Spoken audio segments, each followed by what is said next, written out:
Robert King and Michelle King are the co-creators, showrunners, executive producers, and writers of The Good Fight on Paramount Plus. I'm David Buchanan with Gold Derby.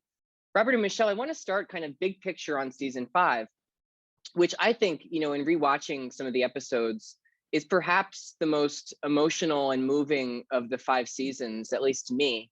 We have the departures of some of the key cast members. We have a few COVID storylines that are really very emotionally taxing. And then a really heartfelt finale to the Hal Wagner story, which we'll talk about. So I just wanted to ask you to start, what was kind of the mood in the writer's room when you reconvened for season 5? And, what was the kind of conversation about the tone for the year? I would say we started at the top of the year. The writers had not been together for a long time because of the pandemic, and we were catching up with each other and realized we actually wanted to do that same kind of catch up with the characters. Because, there's a question of, do you acknowledge the pandemic? Do you not? Do you jump past it in time? And we realized, okay, we care about these characters on such a personal level. We want to see what they've been going through during these months that we've been apart. And then we were together about a month and a half, and then January 6th happened in all its glory. And so our real intent was to somehow suggest, even though the Trump years were over, there was this lingering hangover, and the best way to do that. And that was where the Wagner story came from. So I think we kind of got everything we wanted in that season. Yeah, and I have so many questions on Wagner to ask, but I want to start with that first episode that you touched on, Michelle, the Previously On, which kind of catches us up on so much. I have a question about the writing of it, since you two wrote that episode. It feels like it's such a departure from a standard Good Fight episode in terms of structure, because you're emulating, the kind of style of a Previously On. So I just wanted to ask you about the challenges of, writing kind of short scenes and juxtaposing these different scenes to really kind of capture, this kind of hectic chaos of a Previously On segment that we're also accustomed to. Well, this isn't quite the answer to that, but I would say we felt a freedom to do a standalone episode to start off the season, because the season prior, we had also done a standalone episode where Diane awakes to believe that it's Hillary who's won the presidency.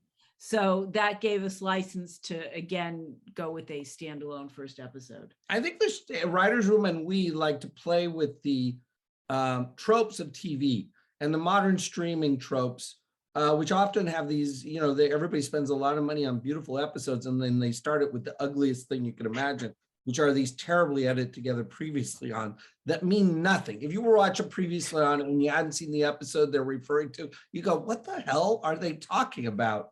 In fact, we even made fun of that on a Good Wife episode with a show called Darkness at Noon. So here what we thought is we have a lot to discuss, a lot to summarize. As Michelle said, the writer's room was wanting to talk about all of that, and we had to say goodbye to some key cast members. So we love the idea of playing with the form a bit and allowing that. And it was, I would say, difficult but interesting because it was all intuitive. We thought we'd refer to other TV shows, like LA Law had a character exit by falling down an elevator shaft. We thought we'd kind of play with some of the ways they've said goodbye to characters, because the audience knew that we had to say goodbye to Delroy and then Cush Jumbo. So yeah, I would say it was us kind of having a little bit of fun in the most terrible of circumstances, which is also trying to sum up what COVID did to the America and January 6th did too. Right. And I want to ask you too about writing off Delroy and Kush, because of course their exits were so thoughtful and probably different from what you had intended had season 4 finished. But really my question is, how much did their exits inform the storyline for season 5, which is really this kind of leadership struggle between Diane and Liz, not having Delroy there as the third partner of the Black law firm? Did you know that this was coming before you decided how to write them off, or was that kind of in response to, losing Delroy and Kush? Losing Delroy, but also the more confrontational nature of America post-COVID and George Floyd. That there was this sense that things were changing and the zeitgeist was changing, and that what was cute before is not so cute. You know, Christine Baranski's character, Diane, has done some pretty bad things in this law firm in a kind of Machiavellian way. And it seems like it would be interesting to point those out and not for the audience to fall in love with what she did. What's always best for us is we have two characters where the audience embraces them and see that they're both going at each other and not sure whether you 100% side with one or 100% side with the other. I think that's a sweet spot. Yeah. So that I think that, by the way, was very emotional for Christine and Audra, that stuff, because to go at each other the way they did, you can't help but have some of that bleed over into how hard it is to act, you know, and that they are best friends in the world. And to then throw them into scenes where they're really going at each other was very hard on the actresses. Yeah, it's hard to watch as the audience too, because, you know, they've been on such a journey since season 2 where they were a bit antagonistic when you first introduced Liz, and you've seen them grow into such great partners and friends. So those are very hard scenes, but brilliantly acted, of course. Yeah, Aren't they the best? Yeah, absolutely. I wanted to ask you more about that decision to have Diane do what she does to kind of retain or leverage her power at the top of the firm, because as you're saying, it really is a very unlikable thing for her to do. Not that we care about, you know, if our characters are likable, but, you know, it is a departure for the character to really show her in this light. So what were the conversations you had together, and then also with Christine to do it delicately? Because I'm sure you know, you had to approach it very carefully. I would say any conversations about delicacy and how to handle it were those that happened in the writing room, and what seemed real for that character to do to retain power and what didn't. In terms of delicacy with Christine, one needn't say a word. She is such a smart and nuanced actor that, you know, she knows precisely the notes to hit. I mean, I think the room was very aware we were going towards things we had done in a lot of the Good Wife and Good Fight episodes, which is kind of an all is fair in love and war aspect to it, that you're cheering on, you know, Juliana Margulies' husband for getting her up, promoted because he plays with the system and fucks around with people. And what we thought would be interesting here is have the same thing happen, but have the audience feel more queasy, because here it is, we're in a world that, you know, to do what Diane does, you know, and Diane is this liberal, but she needs to hold on to power, but then to do it with the most racially ugly way, we just thought was interesting because it gave the audience a chance to see what was happening in their workplace. You know, someone they might respect doing something they could not respect at all, just because people are also after power. And they wouldn't say themselves, I'm after power because I want to control the world. I'm after power because I can do more pro bono work. I can do more of this. So anyway, the state of denial is part of what's fun. Fun is maybe the bad way to put it, but what's interesting about these characters in theory that you should embrace. Right. It was difficult. I'll just say that it's difficult. And the writers' room had tons of discussions of how far we could push it before you tilt off axis, before, you know, okay, then you can't bring this character back. And the combination of that with what Gary Cole's character does, this was a very difficult year for where the sympathetic characters were taking us, because they took us to some very unsympathetic places. That's exactly what I wanted to ask about next. Is one of the two kind of insurrection theme plots is Kurt's, you know, potential involvement with the insurrection. And what I think is so smart about the way it's written, but also the way that Gary Cole plays it, is I think the audience is genuinely questioning whether or not he could have been involved, right? We don't write it off that there's no possible way. So I wanted to just ask you, were you toying with the idea of having Kurt actually be more involved? And also, just kind of more broadly, what are the stakes of their relationship now? Because ideologically, they seem to be getting more and more extremely different, but somehow, you know, they make it work. Yeah, I don't think we were ever thinking that Gary Cole could be at the Capitol on January 6th. First of all, just realistically, Diane would have known that. And second of all, I don't think you ever come back from that. I don't think the marriage comes back from that. What was interesting to me, at least, was Diane then has a decision of, does she entirely protect him? Does she perhaps partially expose him? And, what is the ethical thing to do in that moment? Where should your loyalty be? And, the question is, did she make the right choices? I think the hardest episode we all wrote was episode 6 of that season, because originally it was going to be the breakup of that marriage. We were going to break up Gary Cole and Christine Baranski.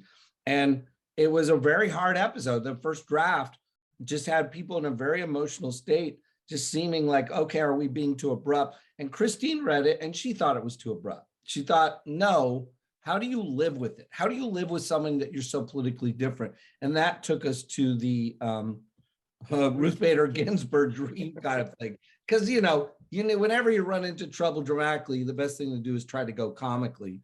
And then Elaine May just made that amazing. But anyway, I think that was the hardest one because it was going to go in a very, very dark direction.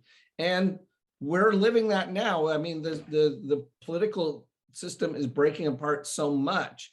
How can you stay married to someone that you disagree with nothing about politically? And we didn't want it to be what we call, or I call, an Aaron Sorkin Republican, which is basically a Republican who really believes with you, agrees with you on everything democratically. We really want it to be a very hard, because that is reality of, can you stay friends with someone who disagrees with you on abortion, disagrees with you on any of these issues, voting rights? So anyway, that I think you pointed to a really hard one. Yeah, and that's why having Ruth Bader Ginsburg as kind of Diane's guide through that was so enlightening. This is a kind of a throwaway question, but were there any other historical figures? We get so many, through Jay's character. Were there any other historical figures you wanted to write into the season and didn't have the space for? Yeah, one for Audra. Who was it? Was there? It wasn't Tubman, was I was it? going to say there may have been talk about Harriet Tubman. Maybe it was Harriet Tubman, but at a certain point we felt, okay, It feels a little sticky. You're in. I mean, it was sticky. It was a little sticky with Jay, but we were just having so much fun as a different way to attack COVID that made it, at least a little bit comic. Because what can you say about COVID that's comic? Literally nothing. So anyway, that has started it. And then as we said, 6 was an impossible episode. We painted ourselves in a corner we could not get out of. So we put in Ruth Bader Ginsburg as the Virgil to Diane's Dante that takes her through this, yeah. Yeah. And speaking of, you just mentioned earlier, this kind of balance of when things are really dark, kind of veer into comedy. I think one of the most brilliantly bonkers things I've seen in a very long time is this Wagner's Court. I mean, it is such a kind of outrageous idea that works so well. And that's the thing about it, is when it's in the early episodes, it's very comedic and light, but it goes to some extremely dark places. So I was just wondering, when Orrin Squire, who pitched this idea in the writer's room, when they came up with this, how far did you think you wanted to take it? Because it really, I mean, you push it, the kind of climax is so incredible, but you really push it as far as it can go. And that was the design from the beginning, which was, all right, we want a comic and lovable, seemingly sensible guy, maybe he's an everyman with good ideas. And then to see how that just slips right into authoritarianism. Yeah, I mean, we told ourselves in the room, it starts at Mr. Smith Goes to Washington, it ends in Network. And what you want to see is that transition. I would say the room, when Orrin originally pitched it, we thought that's one episode. And then as more we dug into it, and then January 6th happened, it seemed to be a good metaphor for this balkanization of America, this everybody kind of breaking off into their own islands to decide their own things, to make their own judgments, and that the experiment of America starts to break down the more everybody feels they can control their own laws and their own system. And so that seemed to be a good way to go to a metaphor at the end of the country could break apart that way, that we have Oregon deciding, no, I want to be part of Montana, that there's a way that, that could happen. So I do think the room we got excited the more we thought about the ways it could go. And then Mandy Patinkin came in. And in fact, if anything, we stayed maybe too long in Mr. Smith Goes to Washington because we were having so much fun with what Mandy was doing. We probably took too long to get to the darker part of it, but Well, it is very sad to see him depart because the character, I mean, he's so terrific in the role. And as I mentioned to you at the beginning, the end of that scene, of that kind of arc and his last scene is really quite heartbreaking. To see him in that demolished court, putting his apron back on is really very moving. So how did you just end on that kind of final note that, oh, he actually works at the copy coop and he's just going to go back to, what he was before? Part of it just came about from what would make sense. He was always supposed to be someone who maybe was bigger than life. And then where you end up is he's smaller than life. That, that fascism starts at the small stage, not necessarily always the big stage, that happenstance and being on episodes of The Apprentice could get you to a place where your next step is the presidency. And it felt like a copy shop where he, just got this apron on, felt like that's just as likely to come from fascism, go to fascism as anything else. Hitler was a, bad portrait painter, so anyway, that's kind of where, and yet we didn't want to judge him because he saw the demolishing of his dream too. He was, and I think our tendency is to like characters. That's probably a fault. Is he kind of, so you didn't want to always go, oh, what an asshole he is. He's kind of, he's a schmuck. Yeah, absolutely. A few questions on where you're heading before I let you go. So first, on season 6, we have a lot of great teasers about new cast members that are joining, and we're tantalized by all the names that are coming back and returning and new characters. But I wanted to ask you kind of the direction of the season. I know you've both been very interested in these kind of state abortion laws, for a while, and the bounties and the kind of deputizing of citizens. So I imagine that's going to play somehow. But now with this leak about the Roe decision, I just wanted to ask you, how timely was that, crafting the new season, and are you able to address it? Because I imagine you're still, hard at work right now. We are hard at work. We interrupted we were a little behind, and we interrupted a week and took a day and a half or 2 days on, okay, first of all, what should we go backwards and change in what we did? And what should we move forward and alter? Because it is really close to Diane's heart. And so we wanted Diane to address it. The difficulty for us is the bet in the room is the decision, the leak decision is going to stay the way it is. So we are playing as if that will happen, but we need to give ourselves a little bit of an out if things change even slightly. But yes, I mean, it's very important. It plays into Diane's sense of her lack of health, their feeling of deja vu that starts the year, that the fights that she fought, the good fights that she fought over the last 2 decades, which kept her from having children, a family, are all being lost now to her. They're slipping through her fingers. And what do you do when your life is about that? Because so much of the show is not trying to convince you of one way to think about politics. It's about the psychological states who have applied themselves to politics and the law. And when these things start crashing down around you, where is your mental health? Where do you go? What do you think? Yeah, that's exactly right. Yeah. Okay. And finally, The Good Wife, the predecessor series, was so tied to the education of Alicia Florrick, and we saw that kind of journey over 7 seasons. And I imagine you kind of knew where that character would end, at some point along early on in the journey. With The Good Fight, I mean, this show is so topical. I feel like every season, you don't know what's going to happen until you look at what's happening in the world. Do you know, whether the show is going to run for a long time or not? Do you know kind of where you want some of these characters to end up, or is it just so topical that you just don't have a clue? Well, this year is about civil war and about a country that is at each other's throat and civil war. And so we do not know, because we let these characters kind of bounce off the main concept and end up wherever they do. I mean, I am stunned where we're taking Marissa, and then we have this new character played by Andre Braugher, and that clash, he's just very different from Delroy's character. And where does that leave Liz, and where are they at each other? So it just feels like each year brings its own, as you say, it's the zeitgeist. How does that zeitgeist play against our characters?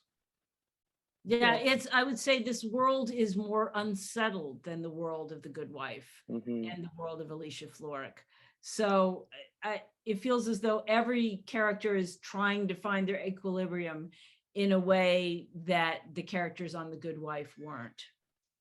Yeah, absolutely. And I think we're all very pleased to hear that there isn't an end in sight, at least in terms of the characters. Robert King and Michelle King, thank you so much for your time today. Thanks for talking to Gold Derby, and congratulations on the 5th season of The Good Fight. Thank you so much.